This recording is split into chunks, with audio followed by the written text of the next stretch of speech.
Hello जी। नमस्कार। Welcome to my YouTube channel maths advance classes. और आज जो हम देखने वाले हैं वो देखने वाले हैं क्लास 10th का चैप्टर फर्स्ट का एक्सरसाइज 1.1 का क्वेश्चन नंबर 4। और आज हम क्वेश्चन नंबर 4 देखेंगे और उसमें देखेंगे यूक्लिड डिवीजन लेमा। तो क्वेश्चन नंबर जो 4 में बोला है वो हमसे बोला है use Euclid division lemma to show that the square of any positive integers is either of the form 3m or 3m plus 1 for some integers m। उसने ये बोला है कि यूज करना है, हमें क्या यूज करना है? Euclid division lemma. Euclid division lemma का तो यूज करना है हमें, और सो क्या करना है? Square of any positive integers, मतलब किसी भी नंबर का अगर किसी भी इंटीजर्स का अगर हम स्क्वायर करें तो वो या तो इस फॉर्म में होगा 3m के फॉर्म में, या फिर इस फॉर्म में होगा 3m plus 1 की फॉर्म में। और यहां पर m क्या होगा? m कुछ इंटीजर्स होगा, कुछ भी इंटीजर्स हो सकता है। तो हमें इसे समझना है। तो सबसे पहले हम सॉल्यूशन इसका स्टार्ट करते हैं। सबसे पहले हमारा जो यूक्लिड डिवीजन लेमा होता है वो होता क्या है एक्चुअल में? a equal b q plus r. a यहां पर हमसे बोला है कि जो 3m और 3m प्लस 1 होगा वो एक्चुअल में ये है bq प्लस आर है। तो यहां पर ये किसके इक्वल है? a के इक्वल है। तो a यहां पर कोई भी क्या होगा? इंटीजर्स होगा। तो यहां पर इस इंटीजर्स का हम स्क्वायर करके देखेंगे। तो यहां पर हम क्या लिख देंगे? Let a b any positive odd integers.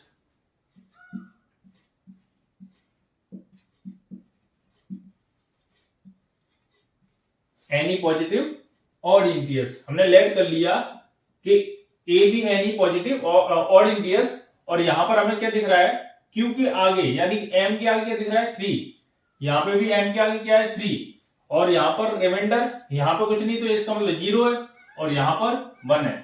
यानी कि बी की जो वैल्यू होगी, बी क्या होता था? डिवीजर होता था, ठीक है। तो बी की जो वैल्यू होगी वो क्या होगी? 3 हो जाएगी, क्योंकि दोनों साइड क्या है? 3 है। तो b इक्वल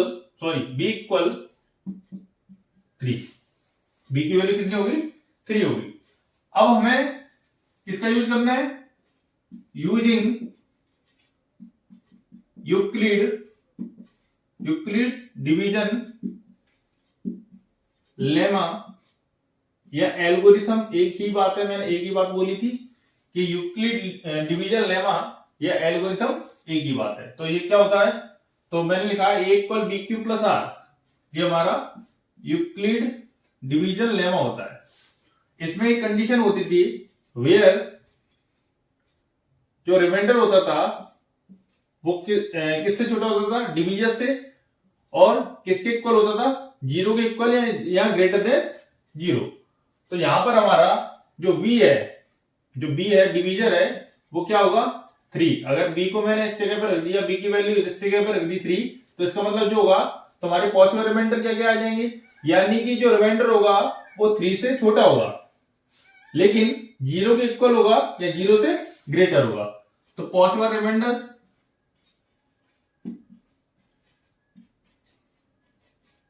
जो रिमाइंडर है वो क्या क्या आ गए? एक तो 0 हो सकता है क्योंकि 0 के इक्वल है ये, और 1 हो सकता है, और 2 हो सकता है। लेकिन 3 क्यों नहीं हो सकता? क्योंकि 3 से छोटा है रिमाइंडर। तो यहां पर हम एक एक बारी बारी से पुट करेंगे। अगर मैं 0 रखता हूं, यूक्लिड डिवीजन लेमा में अगर मैं 0 रखता हूं और उसका अगर स्क्वायर करता हूं तो क्या इस फॉर्म में ला सकते हैं? 3m के फॉर्म में। और फिर मैं क्या करूंगा? बारी बारी से एक एक रिमाइंडर रखता जाऊंगा। तो यहां पर मैं रख रहा हूं व्हेन रिमाइंडर जब 0 हो, रिमाइंडर क्या हो? रिमाइंडर 0 रखा, तो जब मैं रिमाइंडर 0 ले रहा हूं तो यूक्लिड डिवीजन लेमा में रखेंगे वो क्या है? a equal b q plus r है। तो यहां पर रखेंगे हम a इक्वल b कितना था? तो b तो हमारा 3 था, तो यहां पर मैं 3 रखूंगा, और q की जगह q आ जाएगा। और यहां पर रिमाइंडर कितना है? 0, तो मैं यहां पे 0 पुट करूंगा, लेकिन कोई फर्क नहीं पड़ेगा 0 से। तो यहां पे क्या करेंगे? a इक्वल कितना निकल के आएगा? 3q। अब मुझे ये बताएं, हमें क्वेश्चन में बोला था so that the square of any positive, मतलब सो दैट करना में, अगर इसको स्क्वायर करें तो इस फॉर्म में होगा। अब हमें क्या करना पड़ेगा, इसका स्क्वायर करना पड़ेगा। तो मैं यहाँ पे क्या कर रहा हूं, स्क्वायर, तो यहां लिखूंगा both side squaring, both side का क्या कर रहा हूं, स्क्वायर कर रहा हूं। तो ए का इधर स्क्वायर होगा और इधर भी क्या होगा, 3q का स्क्वायर होगा। अब मुझे जो बताएं A square equal to 9q square हो जाएगा, लेकिन यहां तो 9 आ गया, हमें चाहिए 3m की फॉर्म में। तो मैं क्या करता हूं, यहां से कॉमन निकाल लेता हूं। कॉमन क्या, अगर मैं 3 का डिवाइड दूं 9 में तो ये कितना जाएगा 3 बार, और साथ में कौन है, q इंटीएस है, q स्क्वायर है। अब मुझे क्या करना पड़ेगा, क्योंकि अगर 3m की फॉर्म में लाना है मुझे, तो 3 तो हमारे पास है, इस पूरे को क्या लेट करना पड़ेगा, इंटीएस, क्योंकि ये तो m है। तो यहां पे लिख देंगे where m equal 3q square, क्योंकि यहां पर बोला था कि फोर सम इंटीएस m क्या है, एक इंटीएस है। तो मैंने इस पूरे को किसके इक्वल मान लिया, m के इक्वल, यानी m तो इंटीएस है। तो मैं क्या कह सकता हूं, अब मैं कह सकता हूं कि ए स्क्वायर इक्वल टू 3, इस पूरे की जगह पे क्या आ जाएगा, m आ जाएगा, m आ गया। तो यानी किस फॉर्म में हो गया, 3m के फॉर्म में तो हमारा हो गया। अब हम सेकेंड रिमाइंडर चेक करते हैं जब बन ले, है ना। तो सेकेंड रिमाइंडर मैं यहां पे लेके चेक कर लेता हूं, व्हेन, जब रिमाइंडर हमारा 1 हो जाए, और 1 हो जाए तो मैं इसी यूक्लिड डिवीजन लेमा में रखूंगा। तो मैं रखूंगा a इक्वल, b की जगह क्या रहेगा, b की जगह तो 3 रहेगा क्योंकि 3 है हमारा, और q की जगह q और प्लस 1। अब हम क्या करेंगे, फिर दोबारा से स्क्वायर करेंगे, क्योंकि स्क्वायर बोला है हमें क्वेश्चन में। तो यहां कर देंगे both side squaring, both side क्या करेंगे, स्क्वायरिंग कर देंगे। तो यहां पर मैं करूंगा a का स्क्वायर इक्वल 3q प्लस 1 का होल स्क्वायर। इसका मतलब a प्लस बी का होल स्क्वायर का फॉर्मूला होता है हमारा, क्या होता है, तो मैं यहां लिख देता हूं a प्लस बी का होल स्क्वायर क्या होता है, a square b square plus 2ab। तो मैं ये वाला फॉर्मूला यहां पर पुट कर रहा हूं, a square equal to 3q का होल स्क्वायर, मतलब a square plus b square plus 2ab, मतलब 2 इंटू 3q इंटू 1, 2a जेरा और b जेरा मैंने पुट कर दिया। अब यहां पर खोलेंगे a स्क्वायर इक्वल 3 का स्क्वायर होता है 9, q का स्क्वायर q स्क्वायर, 1 का स्क्वायर कितना होता है 1, और यहां पे अगर मैं नंबर को मल्टीप्लाई किया 2 3 या 6, 6 बन जा 6, तो 6q। अब मैं क्या करूंगा, इन पावर्स को अरेंज कर लूंगा असेंडिंग ऑर्डर में, या पहले सॉरी डिसेंडिंग ऑर्डर में अरेंज कर लूंगा। 9q स्क्वायर प्लस 6q, पहले सबसे बड़ी पावर फिर उससे छोटी पावर, फिर क्या है प्लस 1, मैं इसमें अरेंज कर लूंगा। तो a square equal 9q square plus 6q plus 1, ये हमारा बना। अब इसके बाद मैं क्या करूंगा, क्योंकि मुझे तो चाहिए किस फॉर्म में चाहिए, मुझे किस फॉर्म में चाहिए, 3m प्लस 1 के फॉर्म में हो या इस फॉर्म में हो। तो इनकी फॉर्म में लाना है तो मुझे 3 कॉमन लेना पड़ेगा।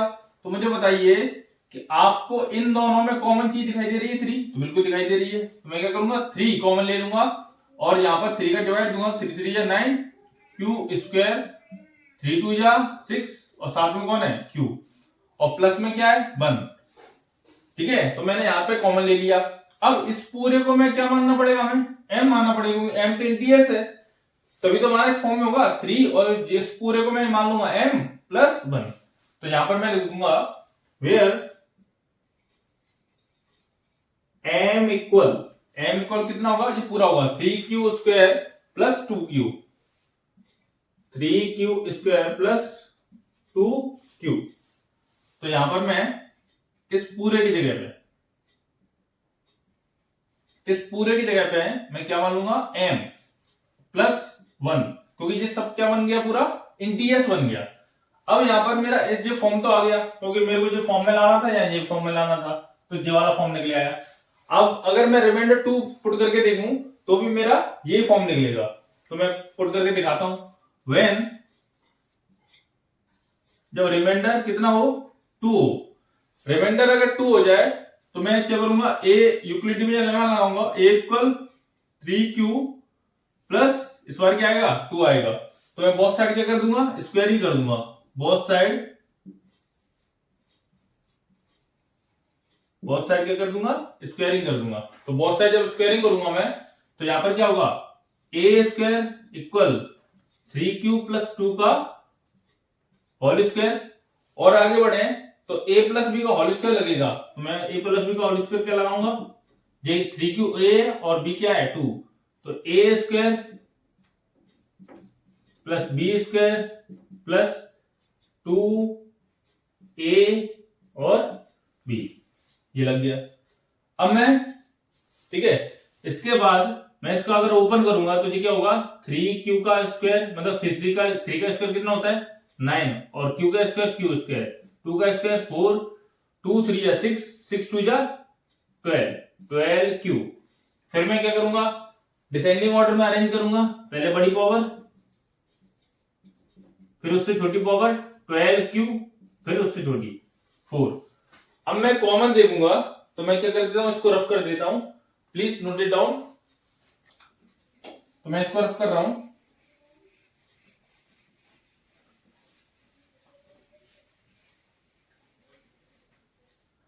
अब मैं क्या करूंगा, इसको मैं यहां पे नोट कर लेता हूं, ए स्क्वायर जो इक्वल था वो किस के 9q square plus 12q plus 4। अगर ध्यान से देखें तो यहां पर मुझे 4, आप इन दोनों में से तो कॉमन ले लेंगे बट इसमें से नहीं ले पाएंगे, क्यों, क्योंकि आपने 3 कॉमन लिया तो इस पूरे को तो आप इंटीजर्स के बना सकते हो, m के फॉर्म में ला सकते हो, बट 4 को नहीं ला सकते, क्योंकि 4 हमें बोला भी नहीं है, हमें बोला है कि इस फॉर्म में होना चाहिए, किस फॉर्म में, 3m और 3m प्लस 1 के फॉर्म में। तो यहाँ पे 1 आना चाहिए, यानी कि मैं इसको ऐसे कर सकता हूं 9q स्क्वायर प्लस 12q, क्योंकि इसमें तो 3 कॉमन आ रहा है और 4 को मैंने ऐसे ब्रेक कर लिया 3 प्लस 1 की फॉर्म में। तो यहाँ 3 और 1 ऐड करने 4 भी हो जाएगा और यहाँ पे हमारा कॉमन भी आ जाएगा। तो इसका मतलब अगर मैं आगे करूं तो तीनों में मैं क्या ले सकता हूँ, कॉमन ले सकता हूं। 3 कॉमन ले लिया मैंने, तो अंदर क्या बचा 3 3 या 9, यहाँ पे क्या बचा q स्क्वायर, फिर मैंने क्या किया 3 से डिवाइड दिया तो 4q, और इसमें दे दिया तो कितना आएगा 1, और साथ में कौन बचा 1 प्लस 1, ठीक है। तो यहां पर अब मैं इस पूरे को हमें क्या मानना पड़ेगा m, तो यहां लिखेंगे वेयर m जो इक्वल है वो किसके इक्वल है, m तो इंटीजर्स है ना, और इस पूरे को मैं क्या मान रहा हूं इंटीजर्स मान रहा हूं, तो मैं मानूंगा 3q square plus 4q plus 1, इस पूरे की जगह मैंने क्या मान लिया m मान लिया। अब यहां पर a स्क्वायर की जगह a स्क्वायर इक्वल इस पूरे की जगह तो m हो गया और प्लस में क्या है 1 है, तो ये हमारा फॉर्म हो गया। देखो अब हम क्या कह सकते हैं, अब हम कह सकते हैं hence square of, hence we can say that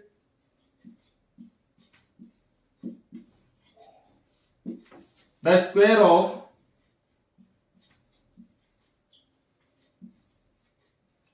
any positive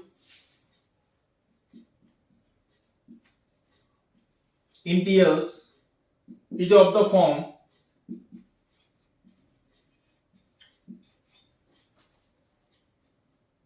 3m और 3m प्लस 1। हमने बोल दिया कि हम क्या कह सकते हैं, the square of any positive integers is of the form 3m और 3m प्लस 1। तो यही हमारा आंसर हो जाएगा।